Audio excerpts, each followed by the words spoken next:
What's up everybody, I'm Vick Almighty, and today it's prime time. On my table are two of the rarest sneakers I've ever seen before, and they both belong to Deion Sanders back in 1994 during his baseball days with the Cincinnati Reds. These right here are the Air 24 Diamonds. On this shoe right here, it got a diamond turf upper with a regular cleat sole. On this side over here is a shoe that I didn't even know existed. The same exact shoe with the same upper, but with the regular trainer sole. Extremely rare, very fragile for their age. They're falling apart, they're beat, they need some work. This project is gonna be big, so let's get started. Both of these shoes are about 30 years old. They're extremely fragile. The uppers contain durable material. There's cracking all around. There's scuffs. There's really nothing you can do about that. When I'm working with the shoe, I'm gonna have to be very careful and not flex it too much because that will cause more damage. On the trainers, these were worn. As you can see, there's a lot of yellowing going on. On the midsole, specifically on the white, it's cracking. That's gotta get repainted. Separation, this one's even worse. Upper, midsole, and sole. Over here on the cleat version, this one isn't too bad. There is separation going on. However, I saved the worst one for last. This one is gonna need a lot of work. It's fully separated. The bottom of the sole has an unexplainable burnt hole. That's gotta get replaced. I don't know the story there. Something crazy must have happened.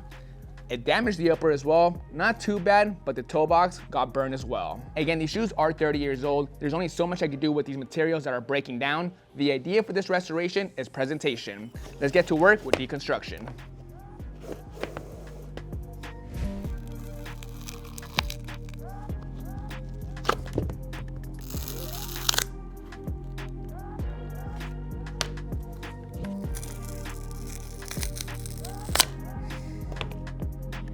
Deion Sanders, famously known as Primetime, is a legendary dual sport athlete excelling in both the NFL and MLB. A two-time Super Bowl champion, Hall of Fame cornerback, and the only athlete to play both in the Super Bowl and a World Series, Sanders' impact reaches far beyond the field. After retiring, he became a successful sports commentator and now leads the University of Colorado football team as head coach. Off the field, his Nike Air Diamond Turf sneakers became iconic in the 90s, lending both style and performance, solidifying Deion as one of the most iconic figures in sports history. With these two pairs, I really don't know where to start, but we gotta start somewhere. I think I'm gonna focus on this pair first. I'm gonna get the uppers out the way and just focus on the soles and the midsoles. The soles are worn down. We do need to clean them up. Same thing with the midsoles. They're dirty and we gotta wipe off all the paint. I gotta be very careful with this sole. It's in terrible condition. If I try to flex it, there's a good chance it'll crumble and crack in different pieces. On this side, that's starting to happen right here. I'm gonna put some glue down later on to put it back together, but this shoe is in fragile condition. So during the cleaning, I'm gonna scrub very lightly to get this dirt off, and then we'll put them in the indoor setup. But first, I'm gonna go next door, dry brush the soles and the midsoles, use the compressor to get all the debris off.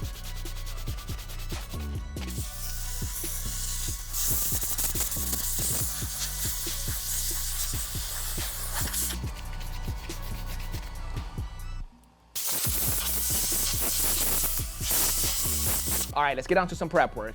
I'm gonna be using some acetone and cotton balls to wipe off all the old glue and red Durabug material on the midsoles and the outsoles, with the heat gun as well.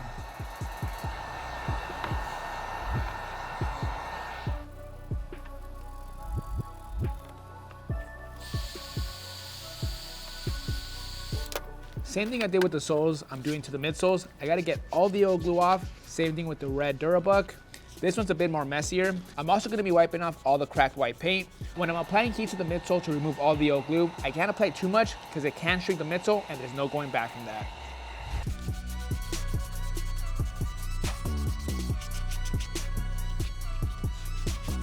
On to the cleaning.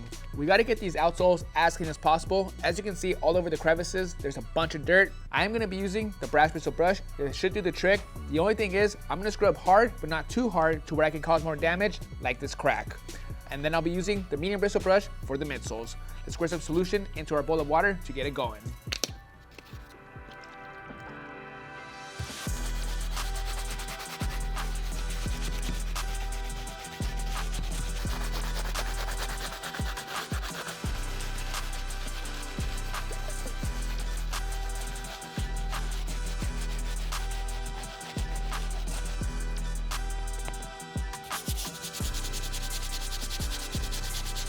Soles look great, and I'm just gonna be using the medium bristle brush for the midsoles.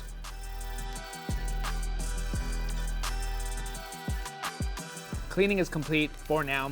Let's go ahead and go to the sink, rinse everything, and let it dry.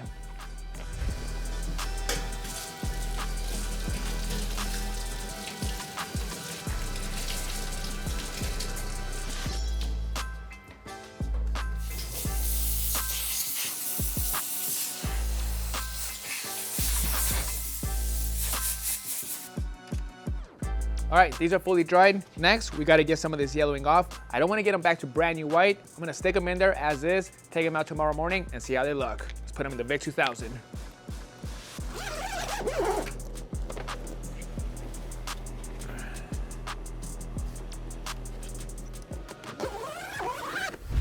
All right, while the soles are in the Vick 2000, let's get to work on the uppers. There's a lot of prep work needed before we start gluing.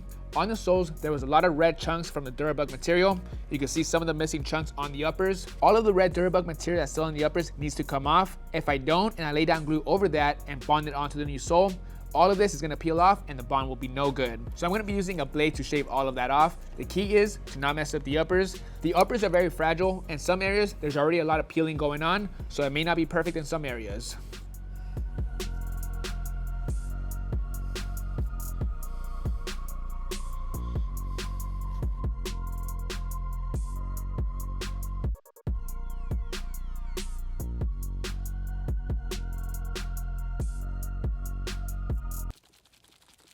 You guys hear that? And these two pods are broken down air units. If these shoes were gonna be worn again, I would go in, cut it open, and replace them. However, these are just gonna be for presentation purposes. So we're gonna leave that as is. I do need to lay down some white paint, so I'm gonna tape off everything to airbrush the white. Got everything covered up. The tape job isn't exactly perfect. Once I lay down the white, I'll go in with some black paint to make the lines all crispy. Let's airbrush the white paint.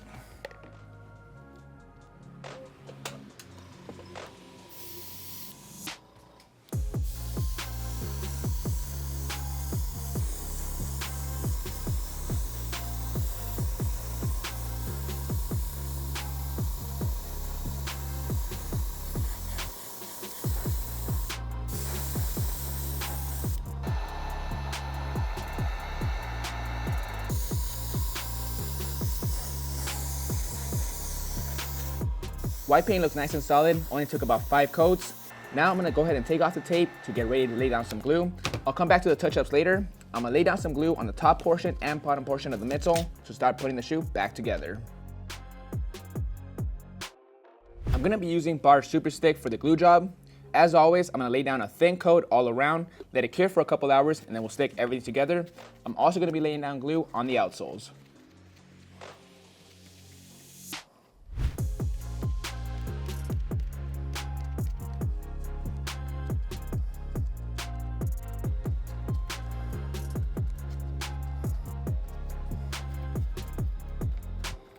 Glue is fully cured. I already did one off camera. Everything lined up nicely. The thing is, I gotta be a lot more gentle with this outsole.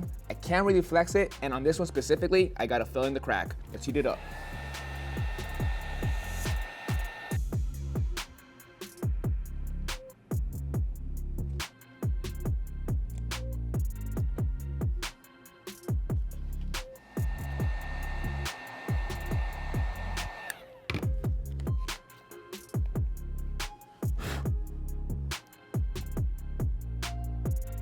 Now I'm gonna do some touch-ups using some Angelus flat black paint with an angular brush. The trick is to make these lines nice and sharp.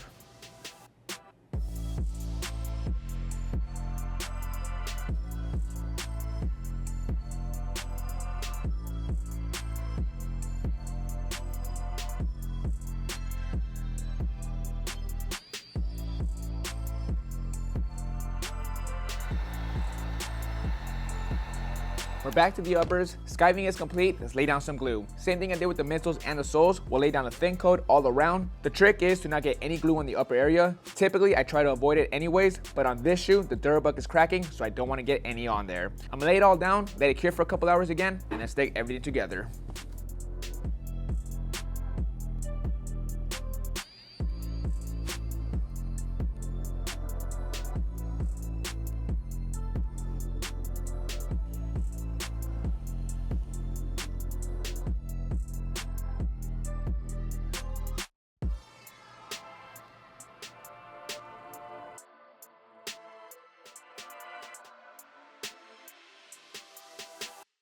At the moment, the glue is not tacky at all. It's fully cured, ready to go. I'm gonna heat it up to get it nice and tacky again so we can stick everything together. I'm gonna start with the toe box, make sure it's lined up properly, jump to the back, then do the sides. I wanna be very careful with the uppers. I can't apply too much pressure because more cracking will happen to the Durabug material.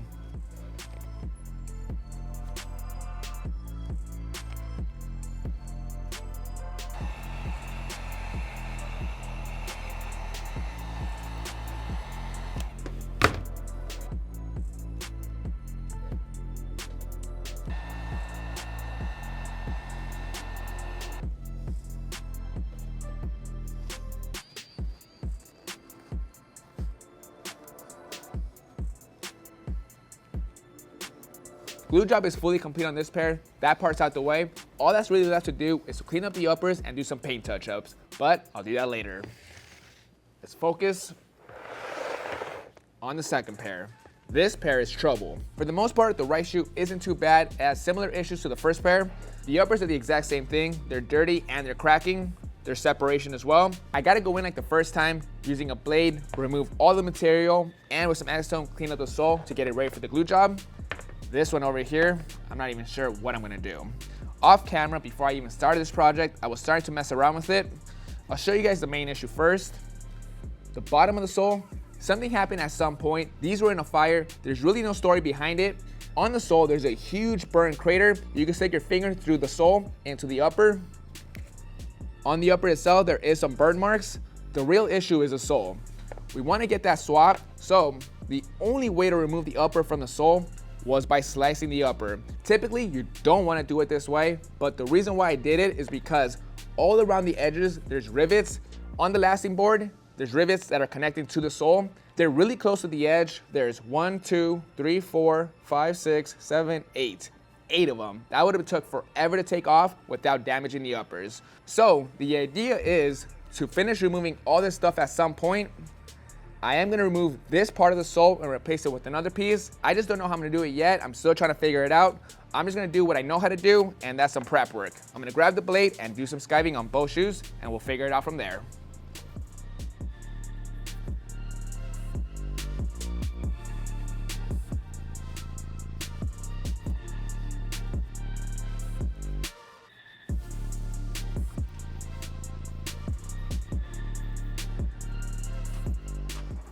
Skiving is complete, now we're on to the real issue. Honestly, there isn't much of a real fix I can do for this hole, and there isn't any donors in the market that I could just replace this with. It's nearly impossible to find an exact donor. So I went on eBay, typed in 1994 Nike baseball cleat, very generic.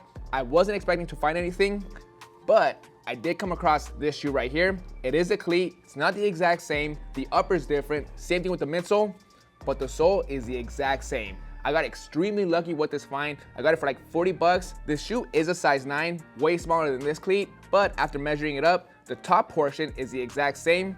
So the plan is to create a clean slice right around this area, remove this top half, replace it with this clean top half. I do gotta do some painting, but that should be really easy. The hard part is removing all the rivets. 1, 2, 3, 4, 5, 6, 7, 8. That's a ton of work. So I'm gonna do the exact same thing I did with this one over here. I'm gonna grab a clean blade, slice right at the edge of the sole, and then go from there.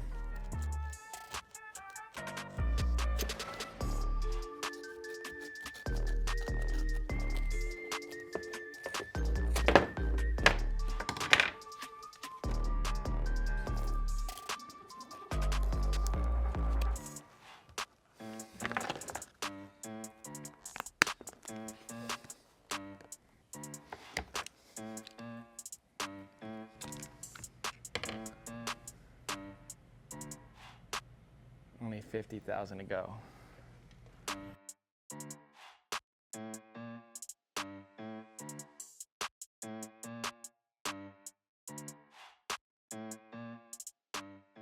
An hour and a half later and a bloody finger, we almost got the upper off. All that's left to do is pull this piece off. Same thing over here. Then we go to the laser engraver room, meet Christian over there, to do a clean slice on both pieces. Shout out to my dad for letting me steal his tools. Ladies and gentlemen, Christian. What's up, guys? So before we get started, I want to let you guys know a fun fact about me. My dad wanted to name me Deion Sanders, but obviously it's Christian, so it didn't happen. Let's get to work, Deion. Let's do it.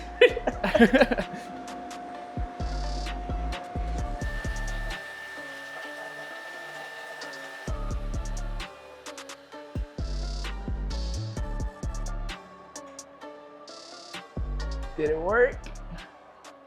It worked.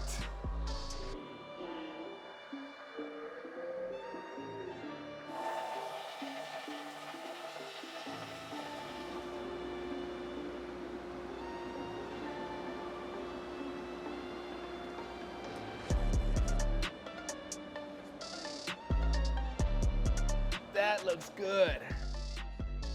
Christian and the laser engraver did a great job of removing the old part of the original sole. It's a perfect slice. Same thing for the new part. Off camera, I already went ahead and painted this piece and replaced the rivets. This is the before and this is the after. Big difference. Now, the problem is this piece is a little bit too small compared to the original. This is a size 9, this is a 10.5, so it makes sense. It was hard to tell when the sole was still intact. Now that it's in pieces, you can clearly see that it doesn't fit. I'm gonna show you guys real quick. The new part over here on the left, over here on this side, there's a huge gap. It simply doesn't line up. So we're gonna have to do some finessing. I already applied glue to both parts. I also got a piece of plastic that I cut off from a Rejuvenator bowl. I got like 50 of those. What I'm gonna do now is stick this onto this part, leave a gap, and then stick this piece on top. That should make it the size I needed and kind of make it more flush on each side, but we're gonna have a big old gap in the middle. We're gonna have to fill it in with something. For now, let's worry about this. The glue's been applied. I'm gonna heat everything up and stick everything together.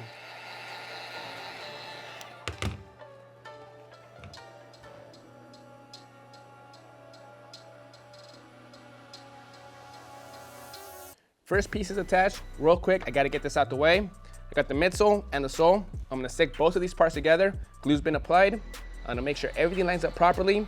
Once it's attached, I'm gonna get the other 2 rivets and place them right here.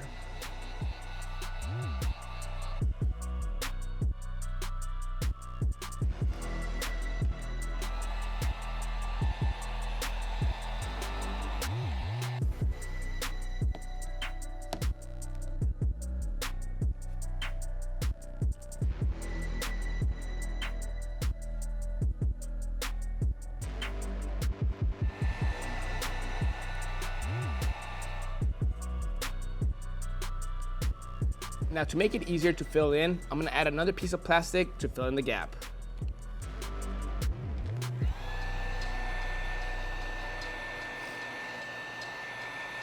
Everything's taped up.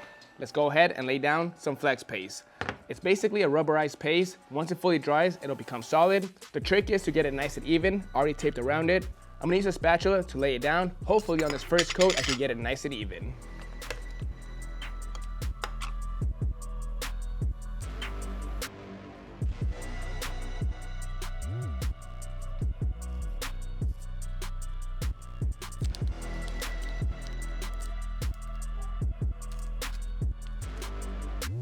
Good to go with this Frankenstein fix. It took a little bit of time to get it to this point, a lot of finessing. I had to lay down a couple of coats of the flex paste to get it to this point. Same thing with the edges. I got it nice and flush with the rest of the sole. On the inside part, I laid down a couple of pieces of plastic to make sure it's nice and sturdy. The shoe is not meant to be worn at all. If anybody puts their foot inside, this piece will completely snap. It's meant for presentation purposes only. Now the glue's been applied onto the sole and the upper. This part is gonna be a little bit tricky. I shouldn't have any issues with the back half. The front half, I don't have too much to work with. I basically only have a couple of millimeters of the material to glue onto the sole. If I take my time, everything should line up nicely.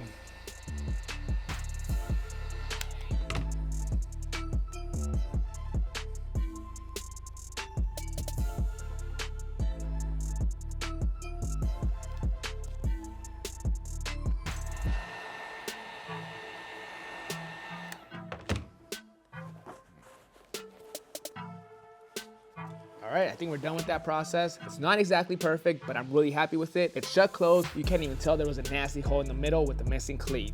Now moving on to the uppers, we gotta do a quick clean. For this, I'm gonna be using our brand new sneaker foam cleaner. I'm gonna apply it directly onto the shoe. I don't wanna do any brushing with the brushes because that's gonna scrape off the material. I'm just gonna go ahead and pat it down dry as I go.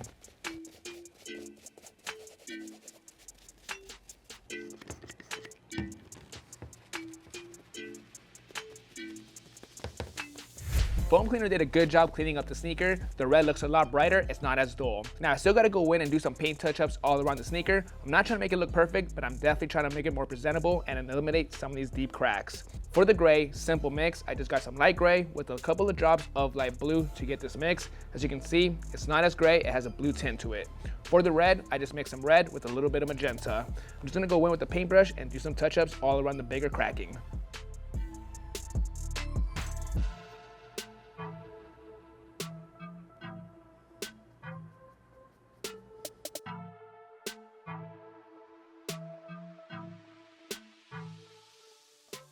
All right guys, I'm finally done with this restoration. This one took so long to get it to this point. Usually I don't like working on these type of sneakers where they're just falling apart, used and beat up, but in this case, this one's different. These shoes are extremely rare. You never see these together. You never see these period at all. There isn't too much information on these online. They even come with the original gloves that Deion wore at one point.